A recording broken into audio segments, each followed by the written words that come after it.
Hey guys, I'm Urizi. This story is all about what if Naruto went through puberty again. Our heroes did not come from a future where everything has gone horribly wrong. They did not travel back in time to save the world from a bleak or miserable fate. As a matter of fact, all they want to do is find a way back home as soon as possible. Before we proceed with the story, please like and subscribe to this channel if you liked the video, and don't forget to check the description for the other works of the author if you liked the story. Let's start.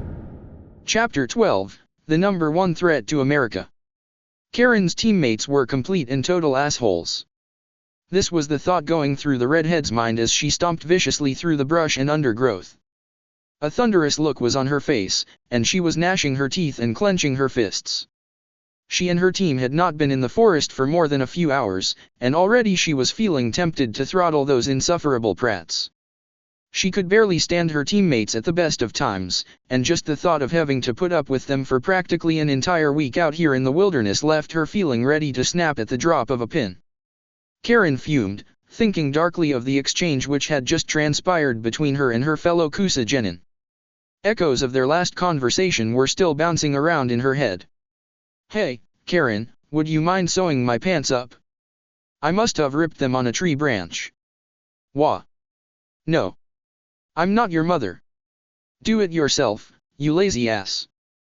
"Oi, don't backsass me, twerp. I'm your elder and superior, you oughta do as I say." "He has a point, you know. We've got seniority over you, kid. So you should know how to sew your own damn pants. I'm your teammate, not some whimpering bloody maid you can just order around whenever you like." And so it had gone, quickly enough devolving into the usual argument. Karen resented her teammates for looking down on her just because she was younger, and her teammates scorned Karen's opinion and continually foisted all of the most boring and unpleasant duties onto her.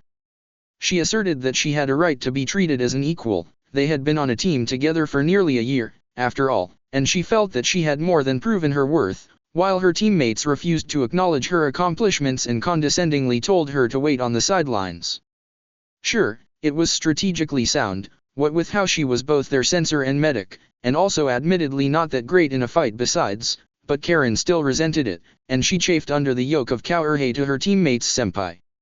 Maybe she hadn't passed her combat exams by nearly as great a margin as would have been preferable, but she still wanted to contribute something more than just being a nurse, gopher, and human radar. It was only natural that she would resent the condescending attitudes they adopted toward her. So the fight had swiftly escalated, and Karen had ultimately stormed off in a huff, fiercely muttering numerous imprecations against those smarmy gits Jin and Taro. They thought they were so great. Bah. Smarmy gits, Karen grumbled redundantly. They think they're so great, bah. She kicked an acorn, gouging the surface of the soil with the toe of her sandals. The acorn whistled a good several feet through the air and ricocheted off the gnarled bark of a nearby oak. It disappeared somewhere into the foliage, clipping and rustling some of the leaves. Watching the acorn vanish, Karen felt some of the righteous indignation slip away. She deflated a bit, listening to the whisper of the wind in the leaves around her. Already she was finding herself to be feeling sheepish about her outburst, and regretful over the argument that had only recently transpired. The sensible part of Karen knew that she shouldn't have stormed off like she did, because it was dangerous in this forest, what with all of the other teams that were doubtlessly gunning for them. She may not have liked her teammates that much, but Jin and Taro were older and more experienced. They might not have got on very well at all, but damned if they weren't a good combination. Karen was their eyes and ears, and her teammates were the arms and legs. Without her they were as good as blind, and without them she was as good as defenseless. Shinobi with her affinity for extrasensory techniques or healing were rare. Individuals with a talent for both would naturally be damn near irreplaceable, especially for a small village like the Hidden Grass. Her contributions to the team were invaluable, but there was also no dismissing what those two stubborn oafs did for her. They were excellent meat shields, if nothing else. "This is stupid," Karen muttered, wearily shaking her head. "I should be back with my teammates, helping to track down a weak squad for an easy scroll, not moping about in the middle of a death forest teeming with dangerous beasts and enemy combatants." She spared an uneasy glance at her surroundings, feeling very small beneath the eaves of Training Ground 44. A quiet exhalation escaped her, and she closed her eyes. Kagura Shingen, she thought. It took a noticeable effort to build her chakra, and she felt a tingling spread from the top of her head to the tips of her toes. The technique itself came to her with relative ease, but the range of her perception was somewhat inconsistent, and she still needed to consciously push and hold it. Karen focused, taking several calming breaths as she reached out with her chakra sense. She felt the flickering signatures of her teammates near the edge of her perception, that had to be almost 50 meters. Could she really have wandered that far from them in so little time? She hadn't thought she'd been moving that fast, or for that long. Her temper really did need some serious work if she could stray that far from her team in a fit of pique. That was a worrisome flaw, and could be potentially fatal in a place as unequivocally dangerous as this. Karen shook her head and let her mind's eye close once more. A bead of sweat dripped from her hairline, and she wiped it away absent-mindedly. Well, at least there don't seem to be any other teams nearby, she mused. That's good. Hopefully there won't be any nasty surprises waiting for me, either. She hadn't detected any significant chakra signatures with her jutsu, but that didn't mean as much as it might. Humans weren't the only threat in this forest, and sensing animals with techniques like her mind's eye Kagura was a notoriously tricky matter. And while chakra-based traps, such as ones built around seal tags or paper bombs, could be picked up by certain sensory ninjutsu, like her own, she had no better chances of picking out tripwires or pitfalls than the next person. Especially if they were prepared by hand, which she did not doubt most of the genin here would need to do. Pits hollowed out with jutsu would stand out to her senses for a fair while after they were made, traces of chakra clinging to them like a bad smell, but traps laid through more mundane means would be effectively invisible to her sensory jutsu right from the word go. And these were shinobi training grounds, after all. It was only to be expected that there would be traps laid all over the place. Hopefully most of them would be non-lethal, but with someone like that batty sadist sending them off, Karen felt like it would not be prudent to get her hopes up. Especially given the circumstances of this exam. Just don't die. Not exactly a reassuring bit of advice, but those were the words that Anko woman had left them with. Karen was so wrapped up in her thoughts that she didn't notice the boughs and bushes beginning to rustle before her. Survival exercise. That's what this was. And Karen knew exactly what that meant. Everyone in this forest was an enemy. Even other teams from her own village probably wouldn't hesitate to attack her or her teammates if they thought it might be an easy victory. Despite that, however, right now it seemed like the biggest threat to her well-being was Roar. The trees shook, and the foliage exploded as a massive, grizzled bulk shoved its way through the brush and brambles. Roaring furiously, with patches of darkly red matted fur on its haunches and a foaming slaver dripping from enormous yellowing teeth, a living hill of muscle and sinew stormed into the clearing. It wheeled around, dark and beady eyes falling on Karen's petite form. There was a sense of madness in the way it flattened its ears and bared its fangs, a blind fury incurred by agonizing pain. Hot, reeking breath struck Karen straight in the face, smelling strongly of overripe berries and rotting flesh. Her ears popped. A deafening, bellowing roar rang in her through the forest, shivering her bones and resonating in her chest. It shook her from head to toe, and she kept on shaking even when the roaring stopped, and the beast snapped its jaws shut with a vicious snarl. It was fortunate that Karen hadn't had anything to eat since breakfast, or else she might have soiled herself. Meep. Exit Karen, pursued by Bear. Neji Hyuga was pensive as he led his teammates to the bank of a narrow, black creek he'd spotted winding past the toes of several ancient, hoary elms and oaks. The water was dark in the gloom of the forest's perpetual twilight, but cool to the touch, and clear when cupped in their hands. It was bitter tasting, though not foul or stagnant, and Neji downed his draught with a slight grimace. Lee and Tenten fared a little better against the acerbic taste, and they filled their canteens in anticipation of future need.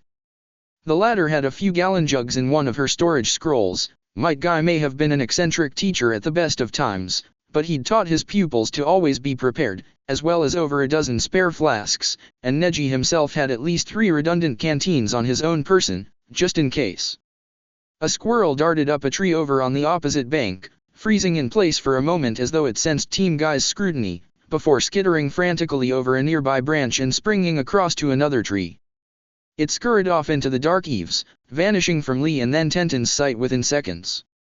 Neji watched it go with a thoughtful frown, before daring another short quaff of the creek's water. It was just as bitter as the first draft, but also cool and wet, and it slaked his thirst well enough. He could probably endure the taste at need, but he would certainly never sip it in leisure. This would have to suffice for their purposes. How long do you suppose it'll be before we run into a team with the scroll we need? Tenten wondered aloud, glancing sidelong at Neji. She screwed on the cap of her last canteen, squatting quietly on the bank and pointedly trying to avoid Lee's gaze. Maybe half a day, if we're lucky, said Neji noncommittally. Tenten arched an eyebrow at this remark. Really? I wouldn't have marked you the sort to rely on luck. It's not reliance. I'm simply aware of it as a factor. I see. Well, whatever you say, Tenten drawled, giving him an wry look. Neji brushed this off and glanced towards Lee, who was filling his own pair of canteens. The green-clad Gukkin apprentice seemed entirely oblivious to his and Tenten's exchange and was humming tunelessly to himself as he screwed the cap back onto his waterskin. Neji felt his lips curl into a seemingly disapproving scowl as he thought about the exam. Did either of you get a good read on any of the other participating teams? He inquired brusquely. I'm sure we can handle most of them, if it comes to that, and by we, he of course mean mostly himself, but I would prefer to avoid taking any unnecessary risks. We should approach every step of these exams with the utmost prudence. Lee and Tenten both looked at Neji, and the Hyuga prodigy crossed his arms over his chest. They didn't say anything at first, and he narrowed his eyes. Well? He impatiently prompted. Tenten gave a shrug. There were a couple squads I thought seemed poorly balanced, but most of them were eliminated in the first stage, she said. But then she paused, and thoughtfully pursed her lips. I suppose those rookies might be easy pickings, of course, but no doubt half the teams in this forest will be thinking along the same lines. Neji blanched, thinking immediately of the squad his cousin was on.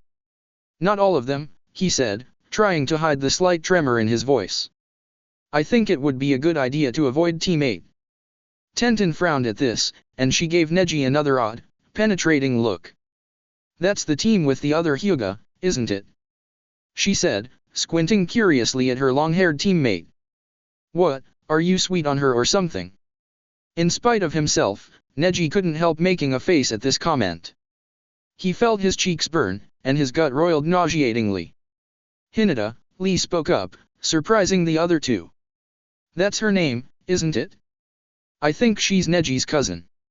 Tenten looked away from Neji, and her curiosity apparently overcame whatever awkwardness had recently emerged between her and Lee, because she gave him the same piercingly quizzical look she'd just been giving Neji. How would you know that? She asked him. Lee shrugged. He talks about her, sometimes, he said a touch airily. Or he used to, at least. I do not think he has mentioned her in a while, though. Neji coughed anxiously, aware that he'd been avoiding the subject of his family in general, and Hinata in particular, ever since that little incident after her academy graduation. Tenten blushed, though, and stared down at the creek with a carefully neutral expression. Oh. I guess I must not have been paying attention, she said a touch lamely. Lee eyed her curiously at this admission, but he apparently didn't read anything much into it, as he only stared for a couple of seconds before shrugging and turning his attention back to Neji. Well, I am not certain about Team 8 or 10, but I imagine Team 7 would provide us a challenging fight. Their teacher is Guy-sensei's eternal rival, after all. Oh. So the copy ninja's taken on a genin team, has he? Tenten remarked, perking up. That does sound interesting. And, Team 7, that's the one with the last Uchiha on it, isn't it? I hear he was ranked top of his year. That's hardly a surprise, said Neji imperiously. The Uchiha were a clan of the highest elite, nearly on par with even the Hyuga. It is only natural that their last loyal scion should prove a shinobi of exceptional skill. Yes, Sasuke Uchiha's reputation certainly precedes him, Lee commented. But I have heard that his teammates are also proving to be extraordinarily skilled. Who are they, again? Tenten wondered, frowning thoughtfully. Anyone we know. Naruto Uzumaki is one of them, Neji lowly muttered. I remember that name, at least. He has been spending a lot of time with Hinata, lately. He frowned, then, absent-mindedly wondering why he had the feeling that the name Uzumaki should have been known to him for another reason. Naruto, seriously? Tenten murmured, eyes widening a hint comically. I'd have marked that twerp for a dropout. He's the one who tried to take an early graduation exam when he couldn't even muster a decent clone jutsu, right? The same brat the adults were all in an uproar over a couple months back. Do you mean when the Hokage faces were graffitied? Lee said, looking at Tenten. Was that him? It must have been, Neji said. I can't think of anyone else in the village with a name as ridiculous as Naruto. Man, to think they'd stick a troublemaker like that on a team with the last Uchiha, Tenten mused wryly. Sounds like a real volatile combination, don't you think? I am not sure of that. They actually seemed to get along famously, was Lee's reply. He, Sasuke, and Sakura-san are all very close, from what I have seen. He cocked his head to one side. I should have thought they had been friends from the womb, for how companionably they talked to each other. It was like every other sentence out of their mouths was an inside joke between the three of them. Kakashi must be an exceptional teacher to have impressed the importance of team cohesion on them so quickly, Neji mused. Yeah, Tenten agreed. I know some older teams that could use some refreshers on that topic. Neji frowned, noticing the look she gave him at this remark. It was not accusing or reproving, but he certainly got the impression that she felt he could afford to try more actively to get along with Lee.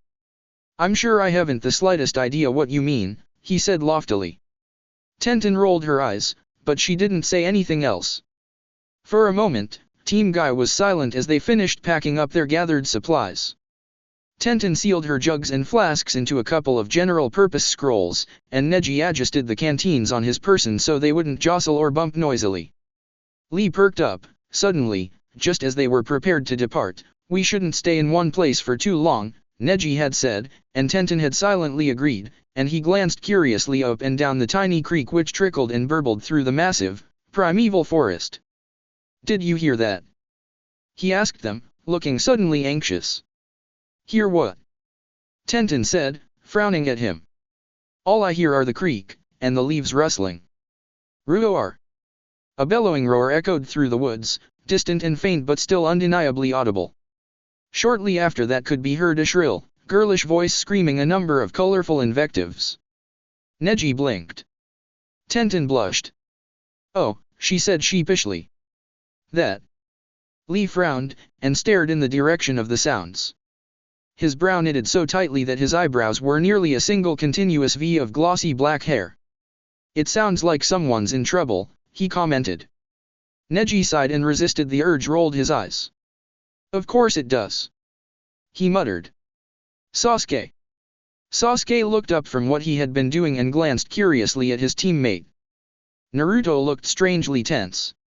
Yeah, Naruto? He asked, subtly cautious. They were nearly at the tower in the center of the forest, now, and it would not do at all for them to get sidetracked by his friend's occasionally mercurial temperament.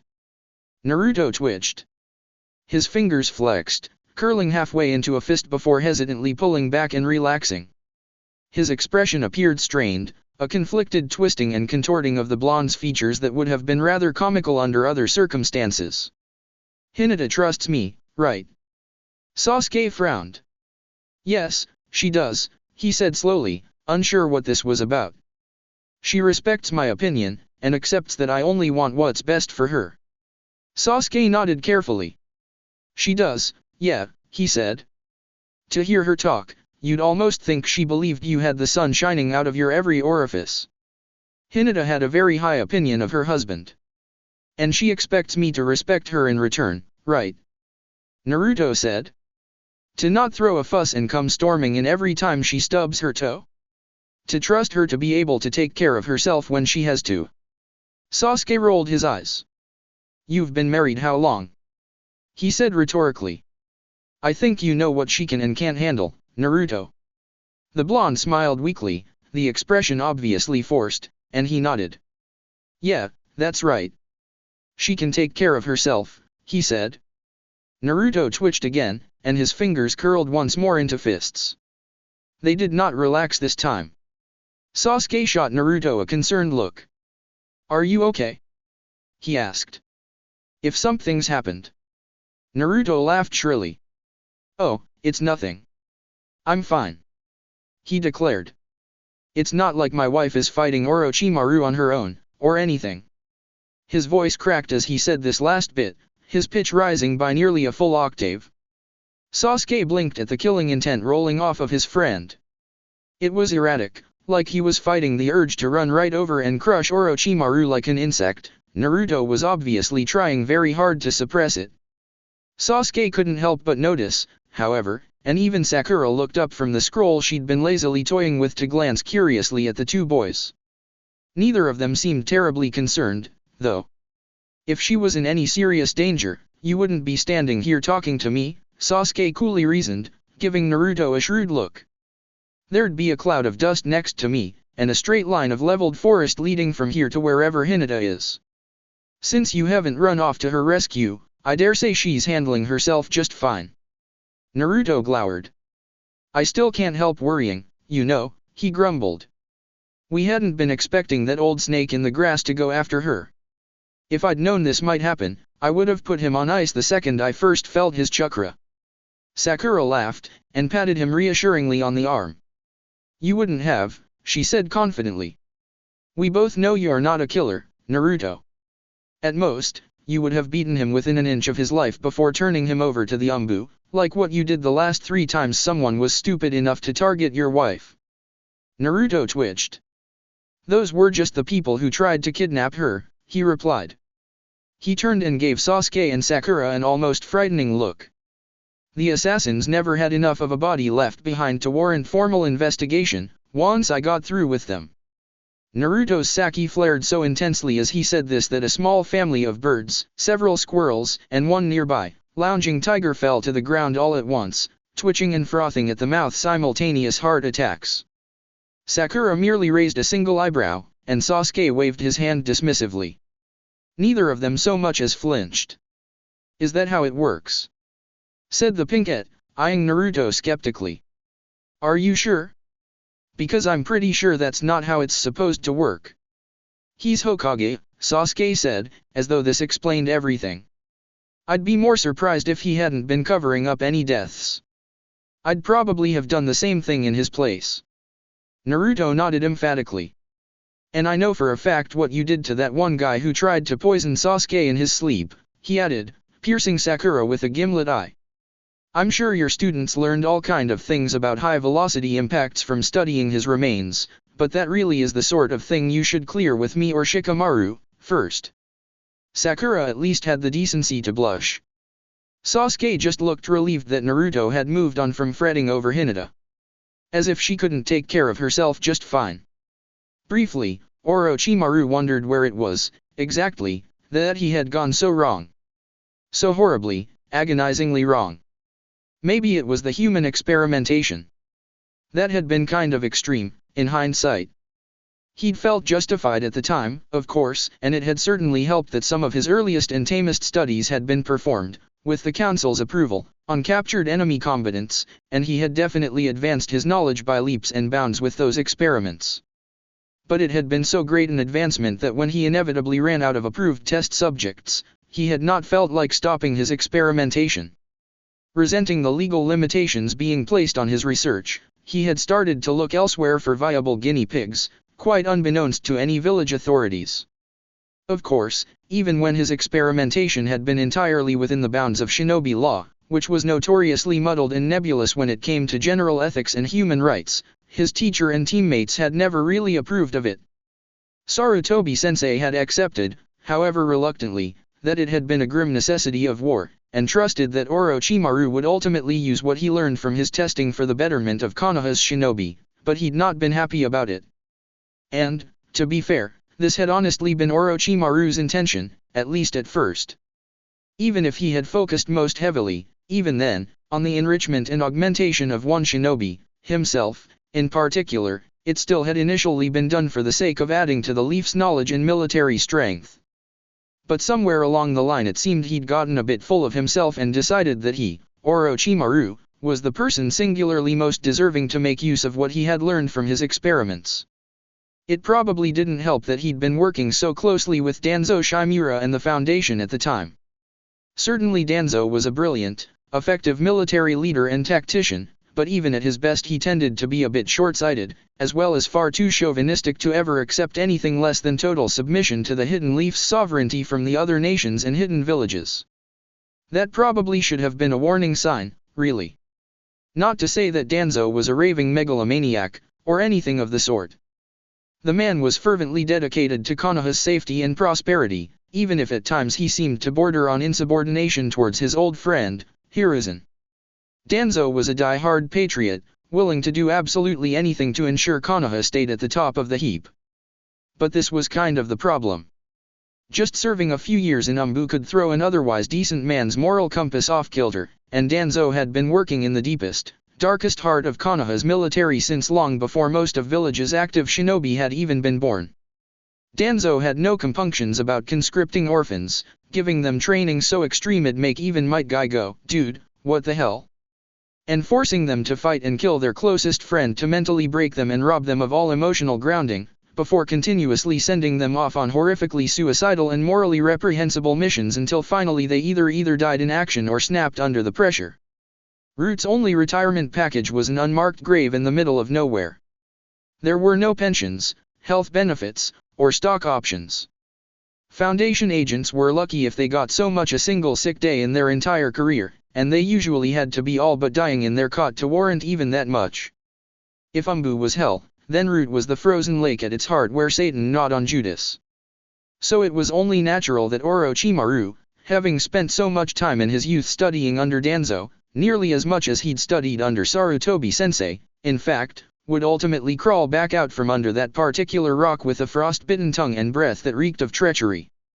The Company One kept said a lot about their character, and when even Danzo Shimura would be considered perfectly in the right to have someone secretly assassinated, you would know that they had well and truly fucked up. Maybe Orochimaru should have thought twice about turning his back on the village. It wasn't like he really wanted to destroy Konoha, after all. Whatever else he might say, it had truly been his home, once.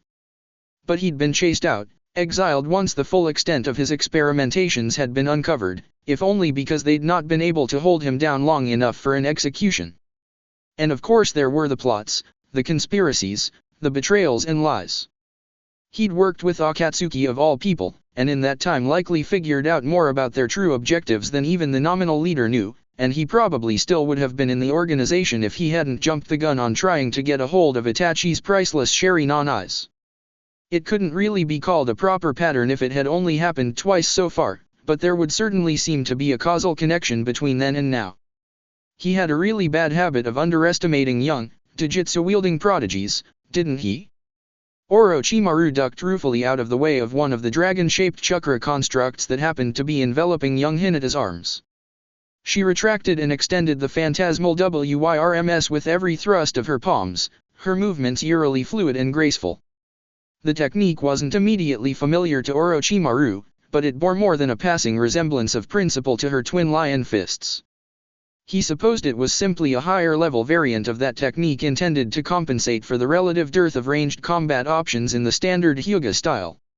Certainly, the dragons seemed to drain chakra on touch much like the lion heads had. Oddly enough, though, it also appeared to incorporate aspects of the vacuum palm and its variations, transferring both natured chakra and kinetic energy via displaced air. This gave the impression of the chakra dragons breathing fire and lightning and shockwaves that shattered trees. It reminded him, in turns, of both the Shodaime's wood dragon jutsu and the Hirodora technique of the strong fist school. Orochimaru wasn't sure if this was some secret traditional jutsu of the Hyuga clan, a technique this child had somehow concocted through her own experimentation, or a side effect of that moldering, months-old bowl of curry he'd heated up for dinner the other night, but whatever it was he didn't plan on sticking around long enough to find out. With all the valor of a true honorary Slytherin, he turned tail and fled. He probably wouldn't have gotten away if Hinata teammates hadn't chosen that moment to rejoin her. And even though Orochimaru did trip over his own tongue at one point, he'd quite forgotten what a terrible idea it was to try and use his lingual grappling technique on a gentle fist practitioner, The exclamations of mingled awe and disbelief from the Inyazuka boy at the sight of Hinata so fierce and disheveled distracted the girl most effectively, keeping her busy and bemused long enough for Orochimaru to get back up on his feet, sling his tongue over his shoulder, and get the hell out of Dodge.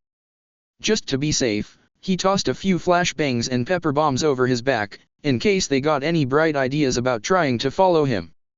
By the time teammates' senses recovered from this combination assault, Orochimaru would be long gone with no traces left for them to follow left behind. Now he just had to find somewhere nice and quiet where he could curl up into a ball of screaming nerve endings and horrifically mangled pride for a month or two until all of this had blown over. Crap. Fuckity fuck crap. Oh god. Oh me god. I am going to die. This was the gist of what was running through Karen's head as she barreled through the forest, albeit much sanitized and heavily edited for comprehensibility. But the girl was running like her life depended on it, which, to be fair, it almost certainly did, and fleeing her furious pursuer like a bat out of hell. Come on! She wailed, stumbling for a moment before regaining her balance. The bear thundered after her, a massive, snarling bruin that looked like it could have been an Ursus Arcturus with how enormous a hulking mass it possessed. Its breath steamed in the air as it roared, and its eyes were wild with unreasoning fury.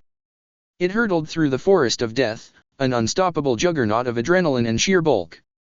Karen had no idea how long she'd been running. It might have been hours, it might have been just minutes, all she knew for sure was that if she stopped running now, it would probably be the last thing she ever did. A curse escaped her lips, a root almost tripped her up. She recovered at the last second and caught herself before she could fall, bringing her foot ahead to catch her weight and leaning forward. She propelled herself faster, kicking off of the tightly packed soil and flying with all haste. She really wished she'd taken the time to learn the body flicker. That probably would have made escaping this stupid bear quite trivial. Also, why wasn't leaping up into the treetops, now that she thought about it? Sure, bears could climb trees, but a creature of this size would not be able to do so easily, and she in contrast would have no trouble leaping from branch to branch and putting some distance between her and this damn bear.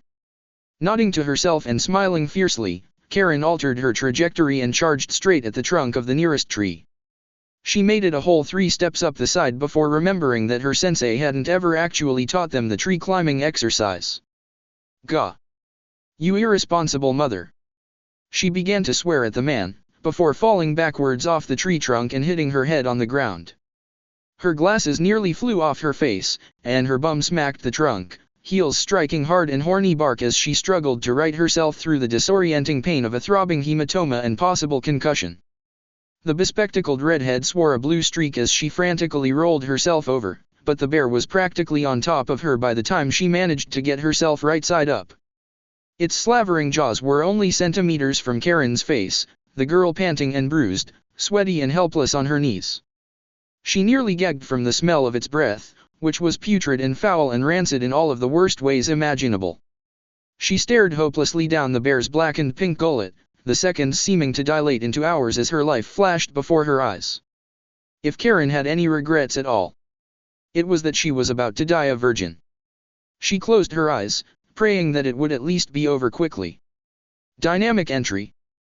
Crash. A moment passed. Karen, not feeling any teeth sinking into her skull, risked opening her eyes. She blinked, then, and stared at the sight before her. Skin-tight spandex on a lithe, muscular form. Check. The bear lying in a crumpled heap several feet away with a foot held firmly to its throat. Check. A chiseled behind you could have bounced a Ryo coin off of. Check. A bowl-cut hairstyle, monstrously bushy eyebrows, and green as far as the eye could see. Well, no one was perfect. Hello, my name is Rockley. I apologize for not being able to get here sooner, but I came as fast as I could. Are you hurt, miss? He smiled at her and held out a hand. Karen blinked. He had very nice teeth, she had to admit, and he was a damn sight more polite than either of her teammates. Plus he looked like he might be a year or two older than her. She felt her cheeks burn. I'm fine, thanks, she mumbled, having a bit of trouble finding her voice. Hi, Lee. Hesitantly, she grabbed onto his hand. He had a very firm grip. Karen felt like she had a frog in her throat, and something was fluttering excitedly in her gut. Electricity jolted up through her fingers as he squeezed her hand and helped her up off the ground. Her face grew yet hotter, and she felt very nervous about looking into those shining black eyes. Her stomach rose up into her mouth, and she felt like her whole world was spinning. Karen couldn't help herself. She threw up on Lee's sandals. Omaka. Gaara scowled as he strolled into the tower at the heart of the forest. That was too easy, he muttered lowly, voice rather deep and gravelly in spite of his youth. Swatting flies like them barely even qualifies as an affirmation of my existence. Kankuro spared a nervous glance in Tamari's direction. Tamari returned the fearful look with interest. Is that so, Gaara? She said hesitantly. Well, don't forget what Sensei told us. Gaara stopped walking. He turned to look at his sister, expression blank and unreadable. Tell me, Tamari, have you ever had 50 gallons of sand shoved forcibly up your ass? He asked conversationally. Tamari blinked. Kankuro whimpered and inched conspicuously away from Gaara. No. No, I can't say that I have, the sandy-haired wind mistress answered nervously, looking distinctly clenched at the thought. I see. And would you like to? Gaara asked dangerously, with the kind of glint in his eye that usually told Tamari to GTFO and find a bomb shelter or titanium bunker in which to wait out the inevitable explosion. Kankuro scooted away until his back was up against a wall, at which point he fearfully covered his rear and closed his eyes.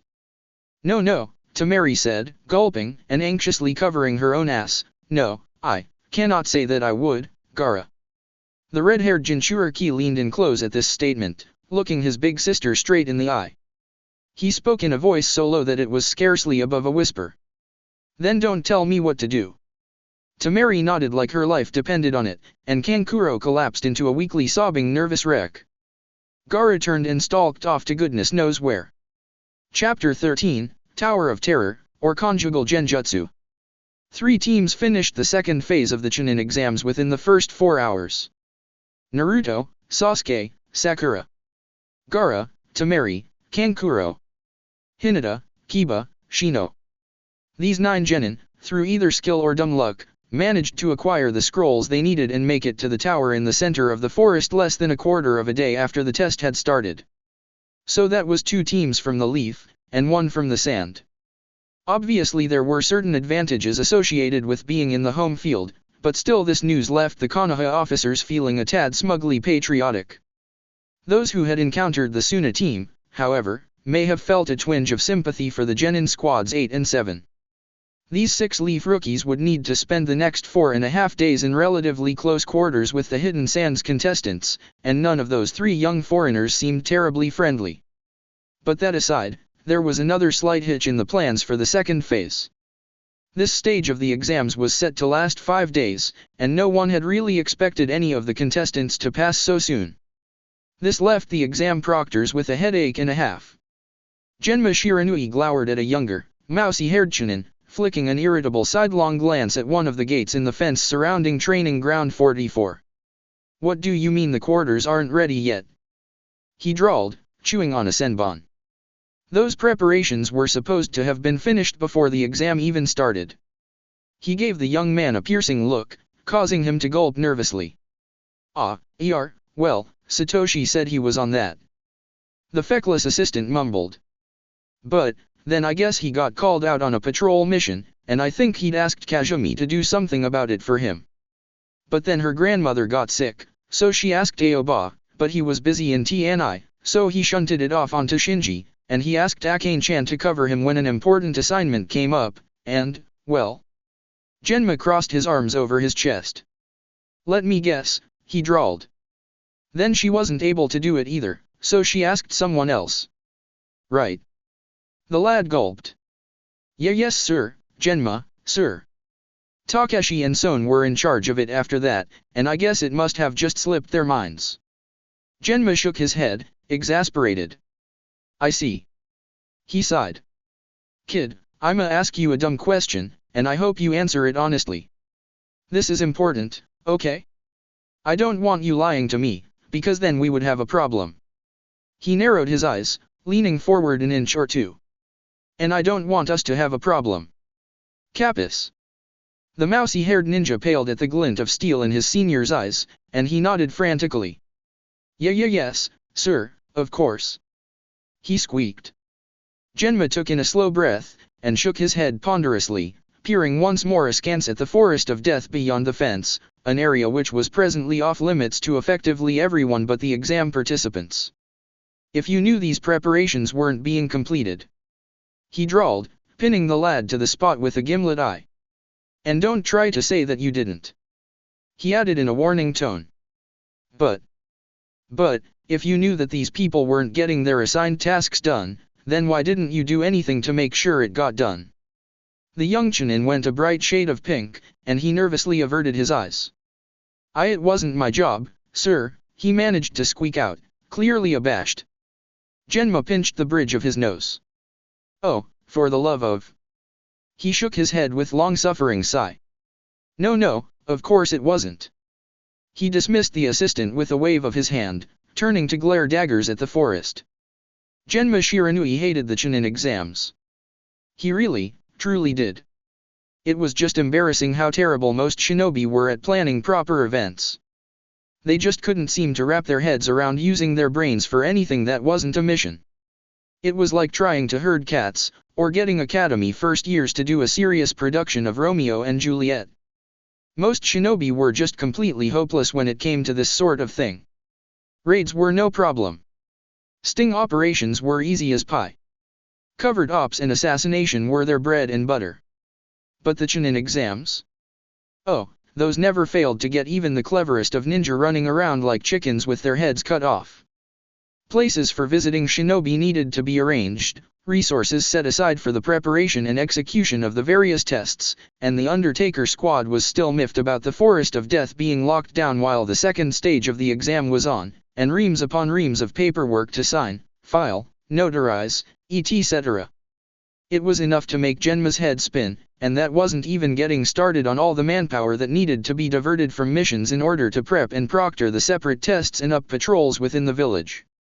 It was a logistical nightmare, even if local businesses tended to do quite well with all of the foreign visitors looking for places to eat or buy extra supplies. Hell, it was worse than the Olympics. At least those didn't involve hordes of superpowered pubescent idiot savants and autistic little psycho killers running helter-skelter through the heart of a national military power center. Genma fiddled with the acupuncture needle in his mouth, a nervous tic that betrayed his frustration. These exams are gonna be a total pain in my ass, I just know it. He grumbled peevishly. After a moment of staring at the sign hanging over the gate in the chain-link fence, a sign labeled with the numeric designation of these particular training grounds, he shook his head and turned to leave. Whatever, he said mulishly. It ain't my problem. Anko and her lackeys can deal with it. He vanished in a swirl of leaves, with a sound like the wind. Anko barely managed to cover her mouth in time to keep from sneezing all over her plate of dango. Well, she sniffed, wiping her nose on the back of her sleeve. Someone must be talking about me. Probably one of my many admirers. She grinned and snorted noisily, flicking a bit of mucus off of her finger and into her guest's tea. Ibiki stared balefully at the off-yellow chunk of, nasal debris now drifting in his chamomile. I can't imagine why, he said dryly, looking Anko squarely in the eye. She laughed. Sure you can't, she said, puffing out her fishnet-clad chest and winking. But loads of guys are real sweet on me. Reckon it's my winning personality that does it, that, of course, and my brilliant mind. Anko popped a trio of sweet dumplings off of their stick and into her mouth, chewing for a second before taking a swig of her own tea. She gulped the mess down with a sigh, grinning toothily before plucking up another used dango stick and tossing it over her shoulder without even looking. The dozen or so skewers she had already embedded in the wall looked like the beginnings of a leaf symbol. Ibiki spared an unamused look for the callow display, before he turned back to Anko with a snort. Yes, I'm sure that's it exactly, he drawled, sparing a disinterested glance for the seemingly transparent form-fitting mesh which comprised most of his friend and colleague's outfit. He wrinkled his nose when he saw Anko smirk and languidly stretch, slyly catching his eyes below her neckline and leaning forward over the table. Like what you see? She teased, batting an eyelash in a theatrically exaggerated wink. Ibiki chortled despite himself, rolling his eyes and dumping his ruined tea over the side. I've seen better, he replied dismissively, effortlessly meeting his friend's eye. Anko let out a most unladylike guffaw. As have I, I'm sure. She chortled, looking him playfully up and down. You aren't exactly a looker yourself, Ibiki. Yet I dare say I'm still a damn sight handsomer than half those punks in the exams, he wryly rejoined. I dunno, there are some very pretty ones in the mix this time around, Anko teased. That Uchiha boy could probably pull off a dress and makeup, maybe a curly blonde wig. Her eyes glimmered with mischief. Ibiki snorted. That's one of Kakashi's students, isn't it? Uchiha. Sasuke, I believe his name was. Yup, and I reckon that twerp's probably one of my newest admirers by now. Ibiki raised an eyebrow at Anko's playful tone, and at the impish gleam in her eyes. Oh? And just what did you do to the boy?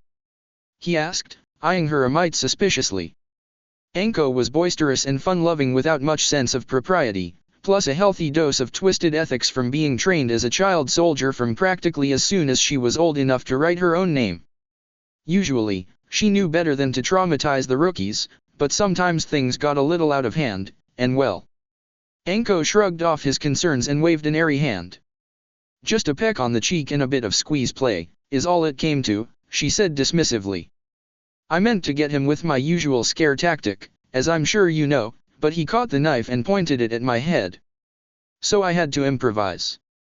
Ibiki caught the smirk on Anko's face as she said this. He resisted the urge to sigh.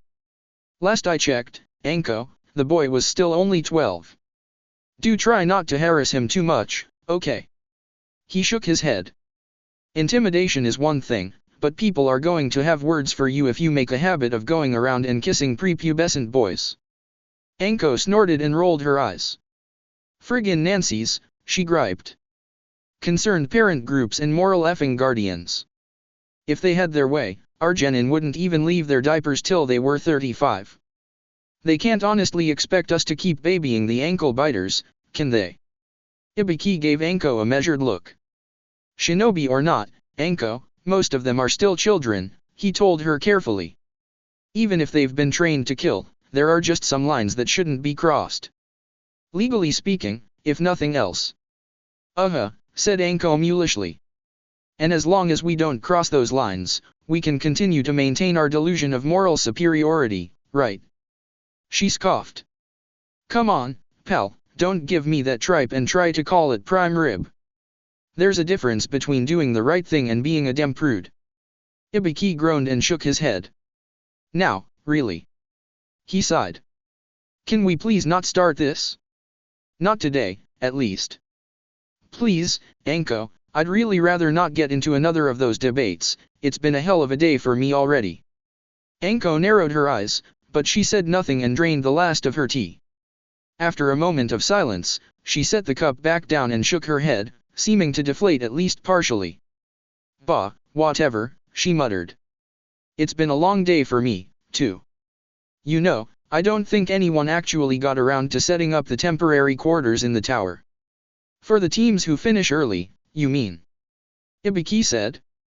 That can't be right. Wasn't Genma's group supposed to handle that? They're setting up for the third phase, Anko replied. Preparing the invitations to be sent out and all that, and making sure there'll be proper accommodations for the guests in the month leading up to the final stage. I think Hayate had the tower. Hayate, is that Yojo's beau? Ibiki said, a hint of recognition crossing his scarred face. Yeah, it's Loverboy, all right. Anko nodded. She rolled her eyes. Bleh. I mean, I get that he's sweet on her and all, but does he really need to fill the margins of his progress reports with all that lovey-dovey crap? I could have gone the rest of my life without seeing that half-finished poem about how everything from the shape of her eyes to the color of her hair makes him want to kiss her senseless. Sounds like he's a proper romantic, Ibiki dryly remarked. Anko grunted disinterestedly. They sat quietly for a moment, stewing in a thoughtful silence. The proprietor came over and brought them their bill, sparing a distasteful look for the dirty skewers Anko had embedded in the wall behind her, which the two Jonin split 50-50.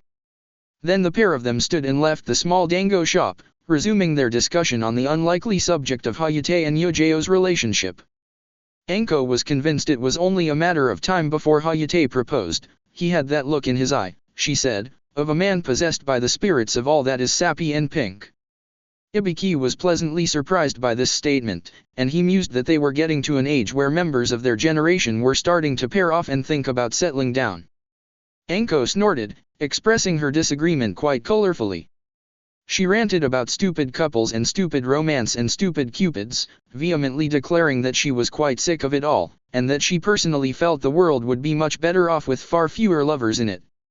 She vocally decried all things fluffy, frilly, and sweet, insisting that she would be happiest if she never again happened to cross paths with so much as a single happy couple. Meandering through a quiet and wooded part of the village, Ibiki Marino and Anko Mitarashi made quite an unlikely pair as they chatted and joked beneath the sun-dappled canopy on this pleasant day as upwards of 60 Chunin hopefuls fought for their lives in the forest of death. She was quite passionate on the subjects she cared about, filled with energy and verve, while he spoke slowly and precisely with a deep, gruff baritone. Somehow or other, the topic of their discussion went from couples in general to young couples in particular. Anko had some oddly specific words to say about randy little raven-haired brats and their precocious pinkette teammates, and Ibiki wasn't sure how much of her talk was amusement and how much was annoyance. Apparently young Sasuke had taken a fancy to his female teammate, Sakura Harino, a name which Ibiki vaguely recalled from the first phase of the exam. After a moment's thought, he was able to place it. He remembered finding a most interesting drawing on the back of that girl's test sheet. When he mentioned this to Anko, the woman laughed and offhandedly made a quip about randy, precocious little runts. Ibiki secretly agreed with her sentiment, and absently he wondered what had happened to that particular paper. That Sakura girl was a remarkably talented artist. But before their conversation could progress any further, the two Chunin exam proctors found themselves quite rudely interrupted. Anko, Ibiki! A patrolman shouted, leaping down in front of them. Terrible news, you won't be happy to hear this, 3 corpses have been found in the graveyard. He shuddered and weakly shook his head, looking faintly ill as he caught his breath. I really think you two should probably take a look at them. This is, well, it's like nothing I've ever seen. Not a pretty sight. Anko frowned, eyeing the Chunin curiously at these words. I should think a graveyard usually has bodies in it, she remarked, although there was an unusually steely glint in her eyes. Ibiki frowned, and a hand went to a hidden pocket in his trench coat. How fresh are they? Any idea on the cause of death, or ID of the victims? He inquired, joining Anko as they followed the Chunin into a body flicker. I assume this is more than just a matter of some derelict or drug addict dropping dead in a public venue, if you deem it necessary to inform us. The patrolman didn't answer right away. Definitely less than a day old, he said eventually. A Numbu coroner'll probably be on the scene shortly, but I'd say they can't have been there more than a couple of hours. We'll probably get an official cod then, but it's not hard to guess the general cause, and yeah, I figured it would be prudent to let you guys know, since the bodies. He paused for a moment, and his face flickered with an unidentifiable emotion. Well, you'll see what I mean when we get there. He turned, and gestured for the 2 exam proctors to follow him. Anko hummed thoughtfully, and shared a look with Ibiki. They nodded, and their expressions darkened. As one, the 3 of them vanished into the treetops. The tower at the center of the forest of death had a gloomy, dismal feel to it. Lights were flickering on and off, the hum of a sputtering, inadequately maintained generator somewhere in the basement level resounding through the painfully silent structure. Seal tags and talismans of nearly forgotten purpose were slapped at seemingly random intervals on the walls and pillars, which were cracked and stained from years of alternate use and disuse. It had an atmosphere of isolation, a sense of being cut off from the rest of the world. This tower was located at the heart of the single most wild and savage area in the vast, sprawling woods for which this part of Hinokuni was famously known, and was not often in use. Typically it was just a rest stop for the higher-ranked shinobi who actually used Training Ground 44 for training. With so few people in it, naturally the tower felt empty, and the silence was nearly oppressive. This eerie tranquility seemed sacrosanct, in a way, as though to break the quietude of this place would be taboo, and would result in a dire retribution being visited upon their heads if they dared to speak, or otherwise make any noise of any kind. So, of course, Naruto had no problem loudly and cheerfully greeting a certain Tsunade Jinchuriki. "Yo, Gaara. How's it hanging?" The blonde walked up to the redhead, grinning broadly and waving in salutation. He seemed utterly unconcerned with anything, and did not look as though he even feared for his life in Gaara's presence. Kankuro and Temari, from a far corner of the dimly lit hallway, gaped at the blonde and exchanged worried glances with each other, before inching even further away from their brother. Nothing much had happened since their rather unpleasant trip through the forest, and they'd mostly spent the past couple hours trying to keep an eye on their youngest sibling while at the same time staying well out of his way. Gaara turned to stare unblinkingly at Naruto, dull turquoise eyes disinterestedly assessing the orange-clad lad. Darkly ringed eyes gazed out from an expressionless face, a hairless brow branded with a blood-red tattoo of the kanji for love. "Why are you talking to me?" Gaara rasped, his voice low and laden with a quiet menace. His eyes narrowed. "I have no interest in your company. Go away, if you value your life." Temari and Kankuro held their breaths. The former tried to distract herself by mentally reciting all 100 principles of shinobi conduct. The latter closed his eyes tightly and went to his happy place where busty, scantily clad Kunoichi oiled and polished his puppets. Naruto grinned at Gaara, unperturbed. "'Cause I feel like it," he said bluntly in response to the question. He scratched the back of his neck, then, letting out a laugh. "And while I do like living, I reckon I don't have anything much to fear from you, haha. No offense, of course." Gaara crossed his arms. "Humph. You must be as foolish as you look," he said. "Yes, so I've been told." Naruto laughed. "And you look like a violent street punk. But appearances can be deceiving, can't they?" The blonde's eyes twinkled, and he took a small step towards Gaara.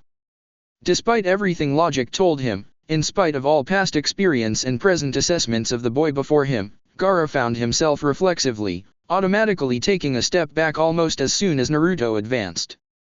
His heartbeat quickened for a fraction of a second, and he felt a thrill of something he dimly supposed might be fear.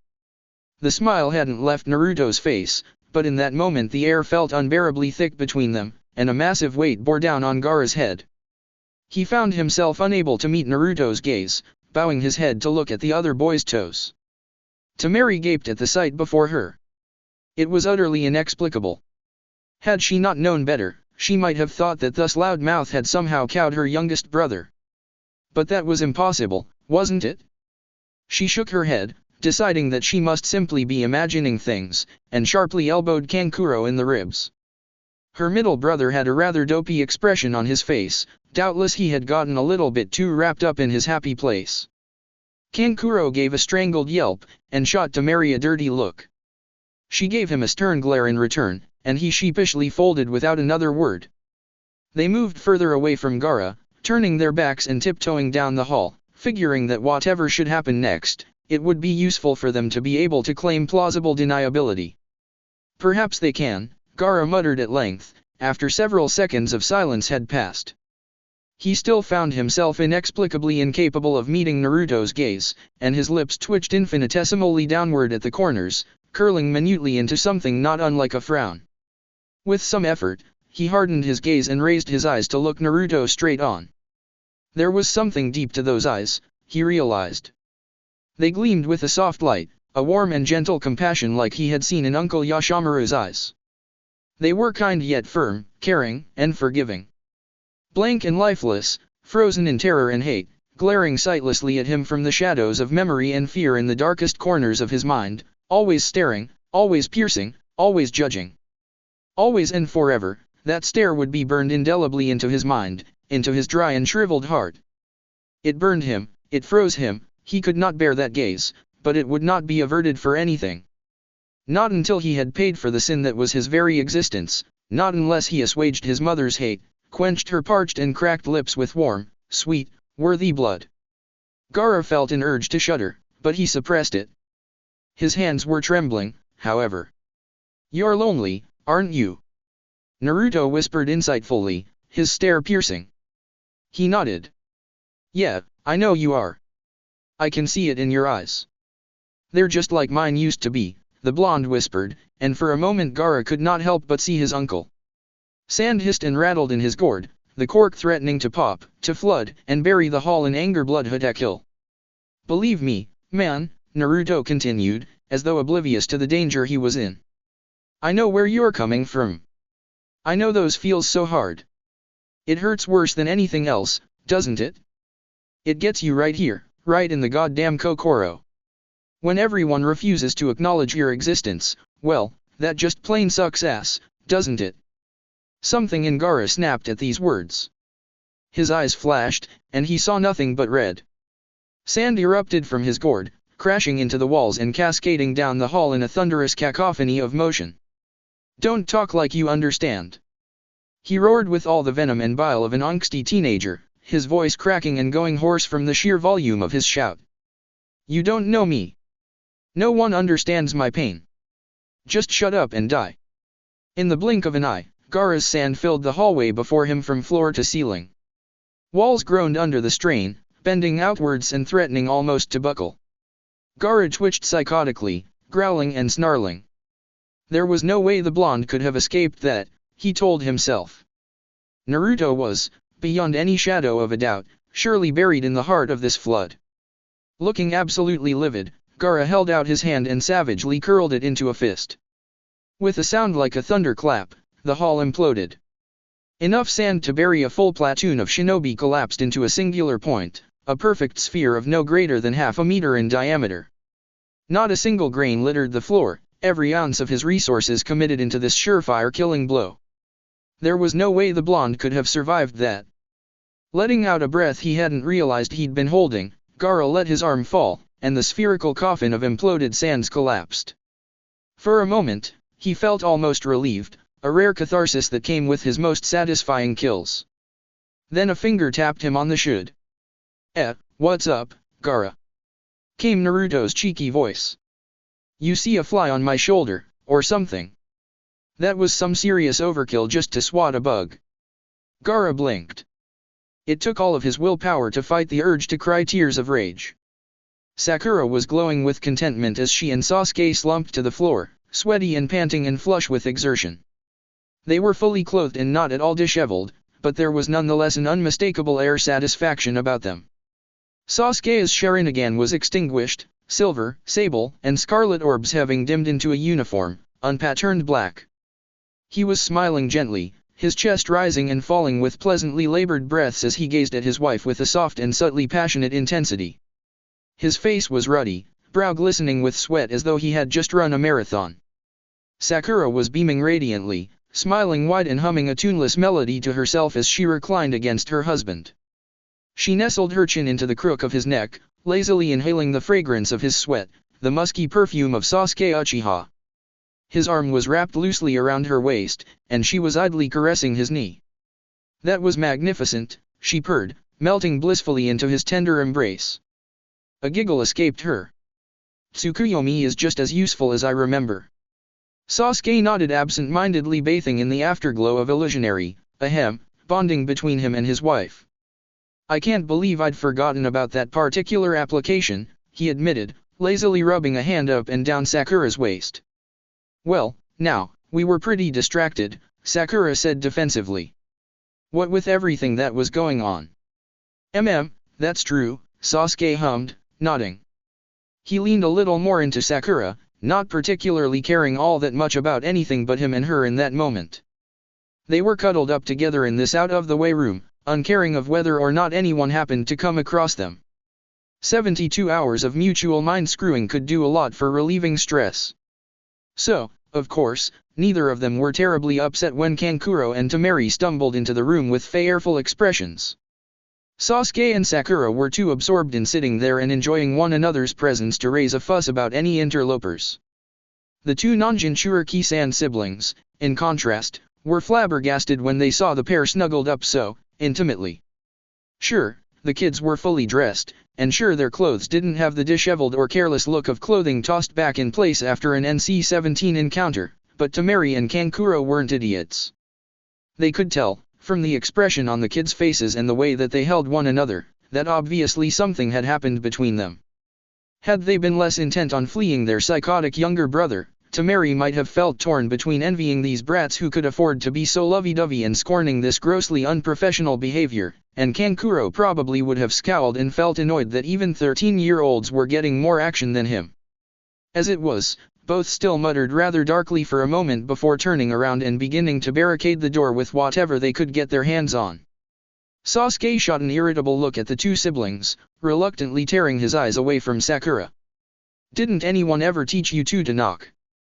he muttered, giving them the stink eye. Sakura pouted, feeling Sasuke move, and reluctantly she let go of him. He stood up, and for a moment she contemplated taking advantage of the fact that this left her at eye level with his zipper. At the very least, it might make the interloping Sannin uncomfortable enough to leave of their own accord. But then Sasuke stepped towards Kankuro and Temari, and Sakura lost her chance to act. "With a what can you do?" Sort of shrug, she stood up and glanced at the makeshift barrier the duo had erected across the doorway. It actually looked decently sturdy for something thrown together from sparse and disparate pieces of furniture, and she mused that it could probably stymie a normal genin for at least a few minutes. "What's with the barricade?" she innocently inquired. Kankuro peered at her over his shoulder, a wild and hunted look in his eye. "Gaara's gone berserk," he hissed. "He almost got us with that last attack, if we hadn't already left the hallway." He shuddered. "What, is that all?" Sasuke said, distinctly unimpressed. He harumphed. "Please. He's not that scary." Temari shook her head. "No, believe me, it'll be a lot safer if we just sit tight and wait for this to die down. Gaara's in a whole other league from ordinary shinobi, but as long as we stay out of the way, he shouldn't feel any need to kill us." "Really, we should probably be throwing the two of you to him," Kankuro muttered darkly, "since it was your teammate who set Gaara off. Maybe killing you lovebirds will be enough to satisfy him." "Absolutely not," Temari snapped, silencing her brother with an icy look. "Yeah, that's not a very nice thing to say," Sakura added, frowning at Kankuro. Kankuro glowered hotly, and Sakura slowly shook her head. It was a bit surreal to hear the puppeteer suggesting that she and Sasuke be sacrificed to his baby brother, considering how she had saved Kankuro's life in another time after he'd chased after that very same brother when he got abducted by Akatsuki, only to wind up getting beaten and poisoned by the very man who'd created most of the puppets Kankuro ever used. Of course, he had never exactly been the most genial fellow to begin with, but still. She mentally shrugged this off, and looked over at Sasuke, who was boredly assessing the makeshift barricade. "You won't keep him out with this, you know," he commented dryly. "Honestly, I doubt a barrier that flimsy would work on anyone who makes it all the way to this tower." Temari flushed, and shot the raven-haired tween a dirty look. "Oh, what do you know?" she sniped, folding her arms under her chest. This gesture earned the blonde a faintly jealous look from Sakura, who glanced ruefully down at her own, rather lacking bust, and scowled. "More than you," Sasuke deadpanned with a wry smirk. Kankuro snorted at this, quite obviously biting back a laugh. "And I reckon Sakura knows even more than I do." He shot his wife a grin, and she tore her gaze from Temari's teenaged rack. Sakura's expression brightened considerably, and she returned the smirk with interest. "Flatterer," she said, shoving him playfully on the shoulder of his missing arm. "What am I ever going to do with you, Sasuke?" He smirked, before feigning an innocent expression. "Oh, I don't know," he drawled. "I'm sure you have a few ideas." Sakura laughed, catching the glint in his eye. "You're a very naughty boy, aren't you?" she chortled. A wink. "Yes, I suppose I can think of a couple ways to punish someone like you, handsome." Kankuro gagged exaggeratedly. "Ugh, get a room, you two," he groaned. "That's just disgusting." Temari looked like she dearly wished to nod in agreement, but then she suddenly whipped her head around to stare at the barricaded door. Frowning and narrowing her eyes, she raised a finger to her lips and hissed at the other three, before pointing to her ear and then at the door. The sound of footsteps soon became audible, and all 4 current occupants of that room went silent. Sasuke and Sakura were trading bemused looks, and Kankuro had gone deathly pale beneath his war paint. Tap. Tap. Tap. The footsteps came closer, growing louder and clearer the nearer they walked. Sandals clapped on the tile floor, their owner, or more likely owners, judging by the frequency and timing of steps, making no attempt to move silently or disguise their presence. Sasuke pursed his lips, listening carefully. He held up his hand and raised 2 fingers, looking at Sakura and arching an eyebrow as if to silently ask for her opinion. The pinkette frowned and nodded for a moment, before pausing. Her eyes narrowed, and then she shook her head, raising a hand of her own and putting up 3 fingers. Sasuke appeared skeptical for a moment, but only a moment. He perked up, listening to the uneven tempo of the approaching footsteps, and a look of realization crossed his face. His mouth opened in a silent awe, and he nodded in understanding. He gestured briefly with his one hand in an obscure, altered form of Umbu sign language, a modified lexicon that had originally been devised by Danzo Shimura for the purpose of discreetly conveying orders to his root operatives. Fingers curled into a fist before splaying out, twisting and flexing into a few complex arrangements. Sakura's response came in a more standard mode, hands quickly blurring through a brief sequence of signs. Kankuro and Temari, who had by this point noticed the silent exchange, were only able to catch the tail end of the conversation, not that it did them any good, since neither one actually knew sign language. Sasuke seemed mollified by whatever it was Sakura told him, however, and he smirked and turned toward the door once more. The footsteps came to a stop just outside the room. "Hello, have any of you seen a snake come through here?" A voice came through the door. "I ran into one in the forest, but it got away before I could catch it." Temari and Kankuro seemed suitably freaked out when the realization struck that these words were almost certainly directed at them, even if the tone of the one speaking sounded quite harmless and gentle. Sasuke and Sakura, in contrast, smiled knowingly. A male voice muttered something venomous about underhanded tactics, and a deeper voice chimered in with a vaguely passive-aggressive comment. "Hello, Hinata," chirped Sakura, leaning up to the door. "I'm afraid to say that we haven't seen hide or scale of any snakes, though Naruto sensed your run-in earlier. He was in a real tizzy over it. Actually, our little buddy got really torn up over or not whether to run over and help you out." Hinata Hyuga, the unseen speaker, giggled at this. "He did he?" she said, sounding pleasantly amused. "Oh, that Naruto, what am I ever going to do with him?" Another laugh. "Although he does make a very dashing knight in shining armor, I must admit. He could probably help me track the snake down, too, but it looks like he and, Gaara-san, was it? Well, it seems those two are busy having a heart-to-heart chat, at the moment. I'd rather not interrupt." Sasuke hummed thoughtfully. "I see," he said, ignoring Kankuro and Temari's flabbergasted expressions. "And by heart-to-heart, you mean?" There was a brief pause. "He's giving Gaara and Shukaku a sermon on friendship while Kurama holds them down," Hinata finally answered. Sasuke and Sakura gave a sympathetic wince. "Ah, that's what you mean," said the latter. "I almost feel sorry for the poor bastards," mused the former. Temari and Kankuro gaped disbelievingly. Sharing a look, they simultaneously voiced the only statement they could actually consciously formulate in response to these recent, wildly unbelievable statements. "What?" That's it for part 5. Thank you for watching and see you on the next video.